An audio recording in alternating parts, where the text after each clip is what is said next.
Well, Greg, it's been a fantastic year for the championship. Will Marangoni be involved next year? Yeah, we've agreed to continue our involvement with the production BMWs for 3 years and hopefully beyond. It's a fantastic championship, as we've said before. Full grids, no reason for us not to be involved because the tyres have fitted the championship well. The drivers like them.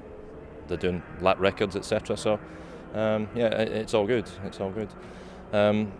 Off the back of this as well, we've been approached by various other championships, entry-level championships, mid-level championships, to ask Marangoni if we want to become involved as a control tyre for these series. I'm really impressed by that. That's testament to the production BMWs, the fact that it's given us that level of interest in the brand. So. Greg Graham then takes his position on the grid. A component failure in qualifying has left him with a lot of work to do over the weekend. Let's see how he progresses. Meanwhile, in pole position is Ben Winrow, the winner of race 1. Alongside him on the front row is Liam Crilly, then Stuart Waite and Harry Goodman on row 2. Mike Tovey starts 7th as away they go. It's a great start from Liam Crilly. From second, it's a brilliant start from Mike Tovey as well, a little bit further back. There he is in the orange car. He's already split row 3. As into Paddock Hill Bend for the first time, though, it's Ben Winrow who's got his nose ahead. So the white car of Ben Winrow picks up exactly where he left off from race 1 at the head of the field. And Liam Crilly in second, Stuart Waite in third. And already Mike Tovey is fighting his way up to fourth position as Tom Ibrahim tries to squeeze Charles Plumley and Stephen Carter as they all work through. Druids for the first time down the hill towards Graham Hill Bend. There is Stuart Waite, who's already slipped behind Mike Tovey. So Tovey from 7th on the grid, 2 cars into races up to 3rd as they somehow jostle their way around the tight left-hander, accelerating on towards Surtees. Here we are in car Mike Tovey. Snappy race, as it said. Snappy starter, it is too, because he is past row 3 before the time they even reached start and finish line. He's up to 3rd by the time they exited Druids. And he's into 2nd, is he? Into Hawthorne. Around the outside goes Mike Tovey. He squeezes Liam Crilly. How close do you want to get? But that is audacious driving from Mike Tovey. Now, has he made it stick into Westfield Bend? Crilly keeps his foot into the inside line and he may just hold on 2nd. He does, but it cannot be overstated just how brave that move was from Mike Tovey to challenge her out around the outside there, but also how committed Liam Crilly was to keep his foot in and hold on to 2nd position for the moment as they head through the left-hander at Stirling's and then have this short sprint very steeply downhill towards Clearways, which on the Grand Prix circuit comes a very quick right-hander. We will get to enjoy it in the company of Harry Goodman. In car we are with Goodman then into Clearways as he follows behind Stuart Waite. Meanwhile, Mike Tovey draws alongside Liam Crilly and Cleary slithers wide through Clearways. That's going to enable Mike Tovey to go through into 2nd. It may also help Stuart Waite here to squeeze through into 3rd, and so Liam Crilly, it was the tiniest error and he's plummeted back down to 4th position. He may drop even further as Harry Goodman takes that inside line through Paddock, but Liam has got enough in his pocket, so he holds on to 4th. He then immediately looks to re-challenge for 3rd. He's got the inside line into Druids, and he may just do it. Let's see. No, Stuart Waite is able to find that quick groove around Druids, so he maintains 3rd position. Mike Tovey, now he's in 2nd. What can he do about the rapidly escaping Ben Winrow, who leads the race? In car with Harry Goodman. Changes gear.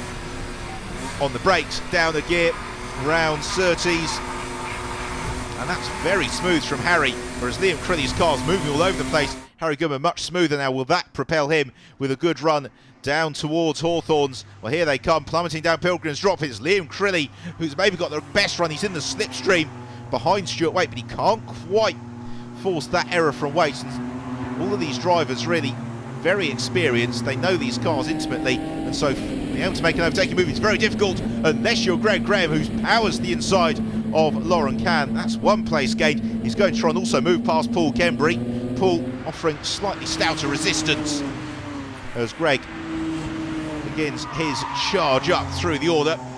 Well, Mike Tovey, now he's climbed up into 2nd. He's not really moving too far away here from Stuart Waite, Liam Crilly and Harry Goodman.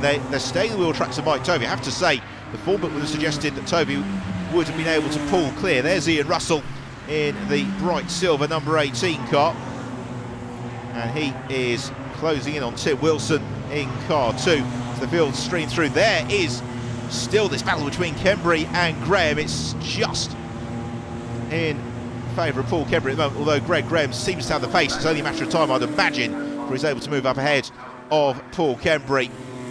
As working his Marangoni tyres very hard through Paddock and Stuart Waite. Oh, that's a super shot as well into the cockpit. You can see him working the wheel, and that gives Liam Crilly an opening. But even in his moment of distress, Stuart Waite had enough foresight to move to the inside line as they climbed up Halewood Hill towards Druids, which made it impossible for Liam Crilly to be able to make that move despite the very best efforts of Liam. He is so close to the tail of Stuart Waite. He could barely fit a sheet of paper between the two bumpers as they sprint on towards Surtees. Crilly's got the inside line for Surtees, and again they go door handle to door handle through Surtees, but Stuart Waite should just be able to hold on as Steve Turtle is busy in the midfield. Or wherever you look in this pack, there are races going against David Graves, who is on his tail, as Waite again has got the inside line from Liam Crilly as they plunge down Pilgrim's Drop into Hawthorns. And while the conventional wisdom about where you can overtake on the Brands Hatch Grand Prix circuit has been absolutely thrown out of the window by these drivers in the Marangoni Tyres Production BMW Championship in association with QuickFit, because they are trying on each and every corner.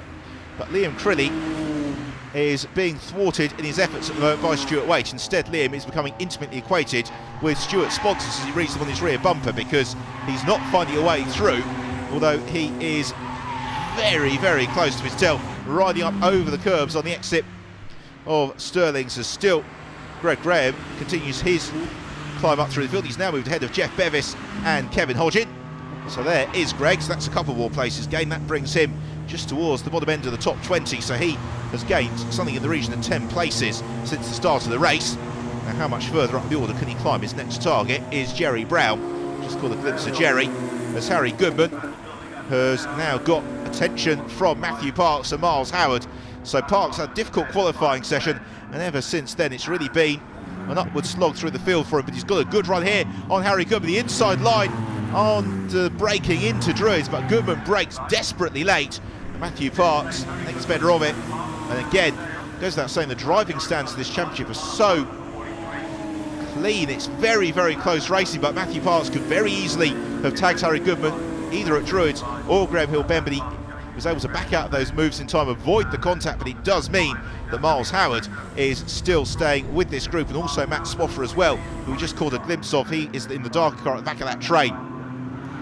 More battling going on. This is Kevin Welsh from Stephen Carter, Tom Ibrahim and Leonard Oliver, and the three of them were busy fighting, four of them rather, busy fighting during the first race. So most of these battles really resuming exactly from where they left off earlier on, as Miles Howard and Harry Goodman about to engage battle. Howard has been able to slip past Matthew Parks, and there is Matt Swaffer as well, and Simon Glenn in the silver car. Glenn, who's had a slightly difficult weekend, he's a driver we've become accustomed to seeing challenging for the podiums.